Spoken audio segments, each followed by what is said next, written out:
Good day, everyone. Welcome to another episode of the Sound Archives. My name is Christian Maiorino, and I am the host of this channel. So today's episode will be part 4 of the Metallica versus Megadeth series that I've been running on the channel this month, and this will be the last part of this series. If you haven't watched the other 3 parts already, I'll be sure to put links to them um, in the description of this video so you can go back and watch those. And if you've already watched those and enjoyed all of those, then hopefully you enjoyed this last part as well. So anyway, the last video, part 3, covered the mid 90s going into the 2000s. So today's video we're going to cover the period of the 2000s, just kind of coming up through the present day. So let's start on the Megadeth side today. They released a lot more, especially in this period. Um, Megadeth has released a lot more studio albums than Metallica has. So it's going to be kind of hard to do a year to year or album to album comparison, but I will kind of go through and then I'll pick out a couple along the way to kind of do a comparison against. So anyway, I think coming into this period, both bands were had kind of reached career lows. I think in the beginning of the 2000s, and then I think coming into the latter half of the 2000s, and even up through the present day, they've kind of revitalized themselves a bit. So starting with Megadeth, they did this album in 2004. Whoops, that's not what I meant to come up there. Why? But this one, The System Has Failed, which came out in 2004, which, and some people started I guess you could say it started a revival somewhat. Apparently, it wasn't meant to be a Megadeth album. It was supposed to be a Dave Mustaine solo album, but I guess pressure from the record company, whatever, pushed them to use the Megadeth name. And it's not a bad album. It has a couple killer songs. Kick the Chair, Back in the Day are both that are really good. There's no David Ellefson on here. He was gone and out of the band. There were a lot of session musicians on this. Notably, of course, was Chris Poland, who did play a couple, played lead guitar on a couple of tracks on this album. So, of course, he was the lead guitarist from on the first 2 Megadeth records, Killing Is My Business and Peace Cell. So it was kind of cool that he was back on this one. But I think the real kind of revival, if you will, of Megadeth, the true back to form album, was 2007's United Abominations. This one is freaking killer, I think. Right away, you know the band is back in all their thrashy glory with the opener, Sleepwalker, killer song. Other highlights on here, you have Washington is Next, which is somewhat reminiscent, I think, of Hangar 18. Gears of War is a brutal, crushing song. Play for Blood, America Stan, another good one. Of course, you have a reworking here of a Toot La Mode on this one, which is featuring guest vocals of Christina Scabia from Lacuna Coil. I think I still prefer the version on Euthanasia better, but this version isn't bad here. And actually, I don't mind with the female vocals on that one either. Of course, the album closes or with Burnt Ice, which has some really killer blazing guitar work on here. So I didn't get this album back in 2007 because, kind of as I was alluding to in the last video, I really jumped off the Metallica train for sure, but I kind of did the same thing with Megadeth as well. I kind of assumed that, in 2002, Mustaine said they were done basically with his injury. I really assumed at that point that Megadeth was done, and that was it. Though he did kind of quickly announce that they were getting back together and whatnot. But at the time, I was listening to other things and getting into other, so I wasn't really following what Megadeth was doing. I remember talking to a friend who said, who talked about this album at the time, and he's like, no, this is really good. You got to check it out. And at the time, I'm like, yeah, I will. But at the time, I didn't. I even saw them on this tour, and I thought it was a pretty good show. But I can't say I remember what songs they played off of this album, though. I'm certain they played a couple of tracks off this new one. But I still remember, they played a lot of their older songs, the classic Megadeth that you knew at that time. And it was a good show. Um, but I didn't really listen to it maybe a few years ago. Maybe only 2 or 3 years ago, where I started to kind of go back and backfill the catalog and listen to the stuff that I really kind of wasn't following all these last few years. And immediately, right away, I was impressed with it. Um, of note on here, there was a completely retooled lineup on United Abominations. You had Glenn Drover coming in on guitar. Of course, he ended up being replaced by Chris Broderick for this tour, and Chris Broderick would stay with Megadeth for the next few albums.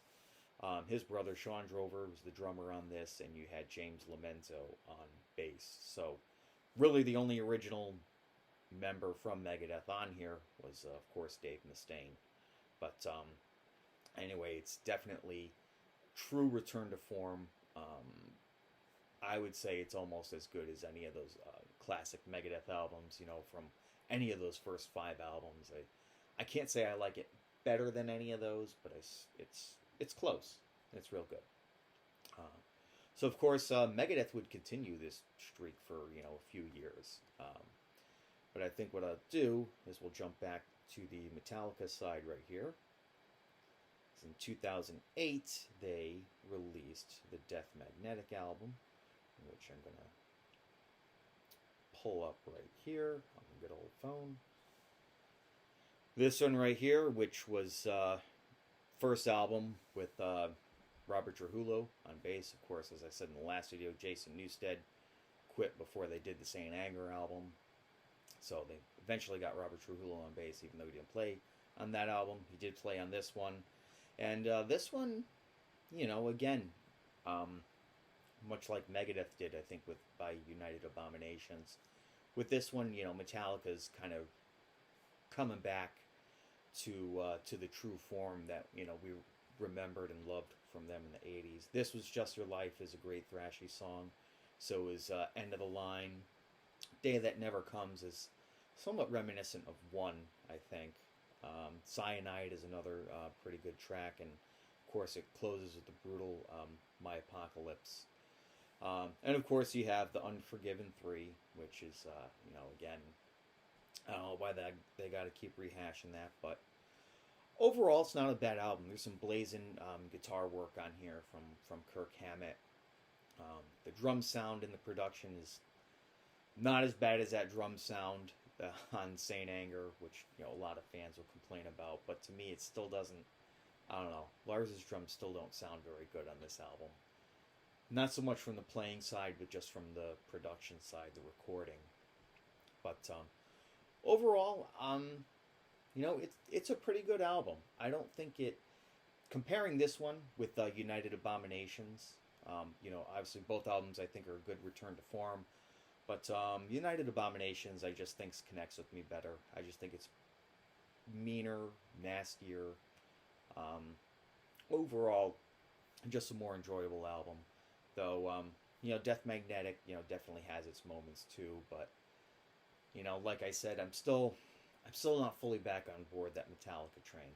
But anyway, I was glad to see them at this point, return to their roots and put out something that, reminds us that, they're a metal band, they're a thrash metal band, and there you go.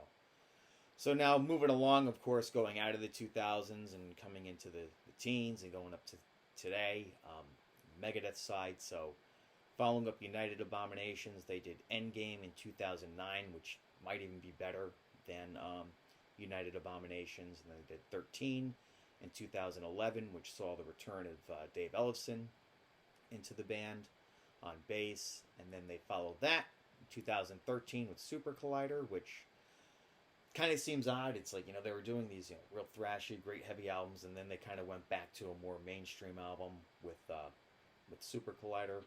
Although Kingmaker on that album is a brutal, thrashy song, ferocious, and there's some other heavier songs on that one as well.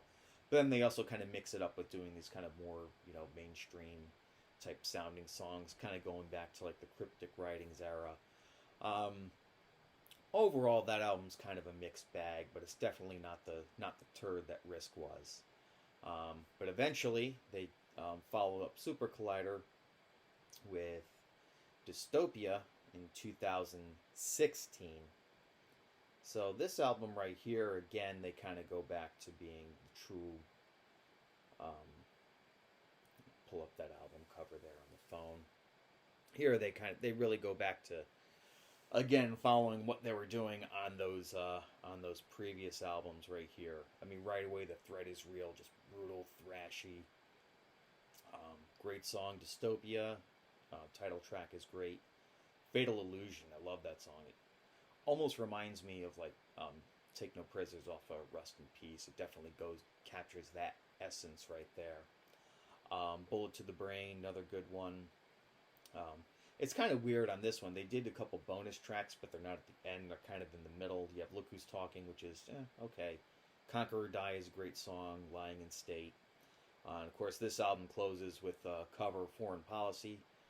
Cover song by the punk band Fear. So this is the first time Megadeth did another cover song, I think since, or at least on their regular studio albums, I think since Anarchy in the UK, all the way back on So Far So Good So What. So, and again, they're doing a cover song here from a punk band. I like it. Do I like this song better than the original by Fear? I can't say that I do, but it's still a cool song for Megadeth to cover. And that kind of political type of thing, which Megadeth always has kind of done a lot throughout their lyrics. It kind of fits in, I think, with their style a bit. Overall, though, killer album. So, from this period, after Death Magnetic, Metallica didn't release any studio albums, unless you're counting that Lulu one, which I'm not even going to get into today on this channel, or this episode at all. So, also in 2016, Metallica released this album right here, another album that could be considered a return to form, Hardwired to Self-Destruct. This album's pretty good. I actually think it's better than Death Magnetic.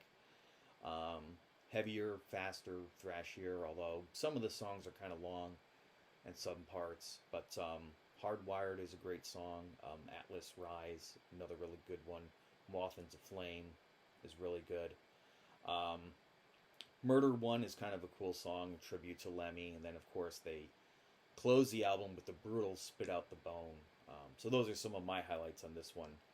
Only downside is that, as I was just saying, some of the songs on here are kind of long. You have like 7 or 8 minute songs where they probably could have trimmed it down to maybe 5 or 4 minutes.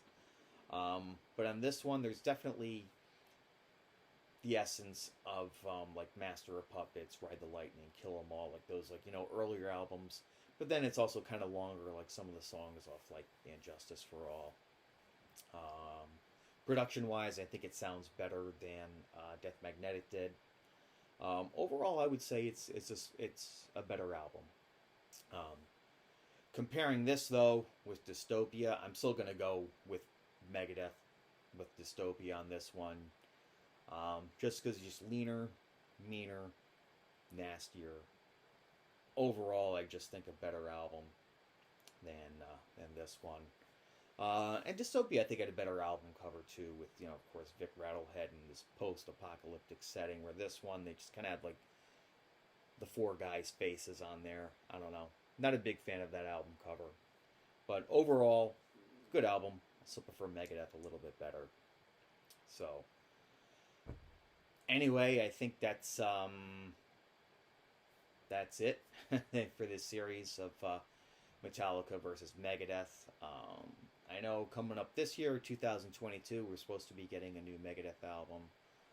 Of course, Dave Ellefson, he's out of the band again for, well, I'm not going to get into the reasons here about why that happened, but I know it was in the news, I think, was it last year, maybe, or the year before. So I think it's taken them some time, because they, of course, Dave Ellefson was supposed to be playing bass on the new album, but of course, they had to kick him out and find someone else, and I guess re-record all the bass lines. Hadn't really heard what's going on the Metallica front, if they're going to be doing a new studio album soon. But, like you've probably seen, especially in the last video and this video, and even probably part 2 of this series, I definitely, overall, I think Megadeth's the better band. I think they have a more consistent catalog.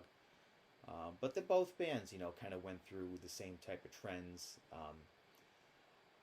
Obviously, I think Dave Mustaine was always, probably still is to this day, kind of jealous of the fame that Metallica had versus Megadeth. They're definitely way more the popular of the two as far as record sales. And at some point, he tried to follow kind of what they were doing, especially going into the 90s.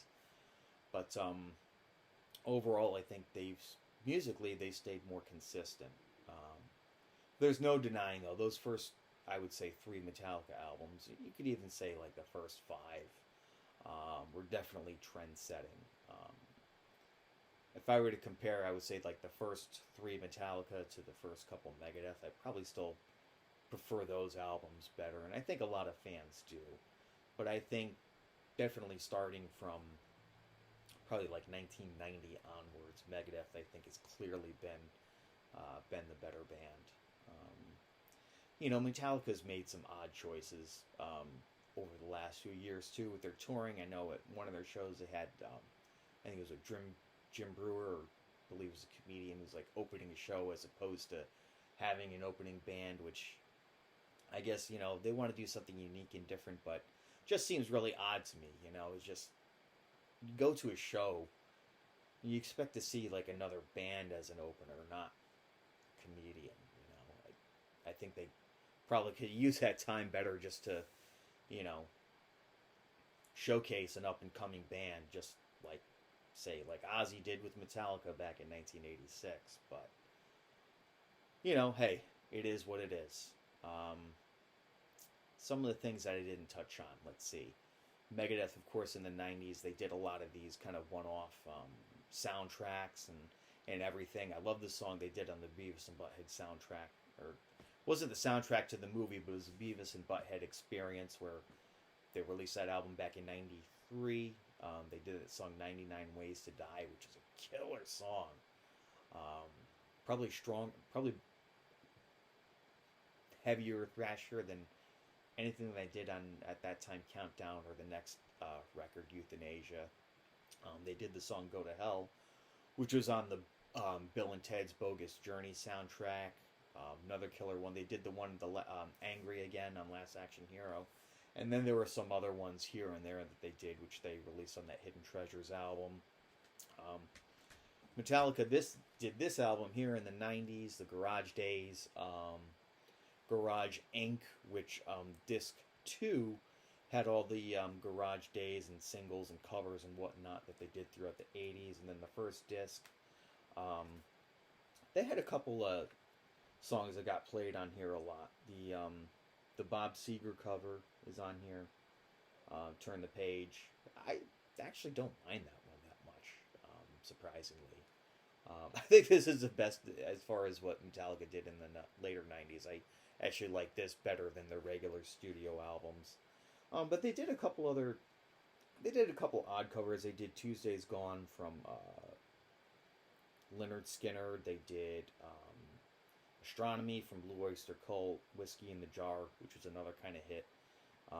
Obviously, they played the Thin Lizzy version of that.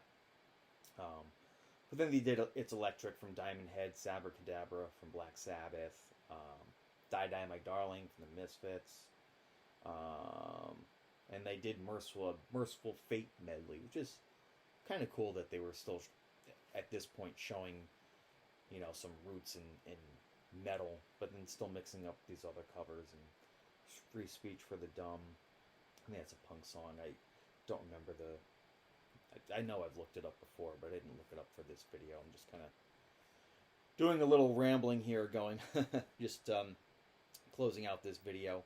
The cover's kind of dumb on that. That's a bit poserish, I think. Just looking like Mechanics, But anyway, that's that. So leave your comments in the video below. Let me know which albums from this latter period in the band's careers that you like better. Give this video a thumbs up if you like the content. be sure to subscribe to the channel so we can get more content coming up. So next month I'm kind of planning to go back to the regular schedule that I was doing earlier this year. So that would be album ranking the first week, second week we'll do either a concert video or the music concert or documentary. We'll flip either of those up, either the concert review or the music doc. And then the fourth one, we've kind of been doing a wild card episode. The last one I did was a What's New in 22. So might do another What's New in 22 episode and talk about some new releases that have come out. So be sure to check those out. So that's it for today. So this is the Sound Archives, signing off.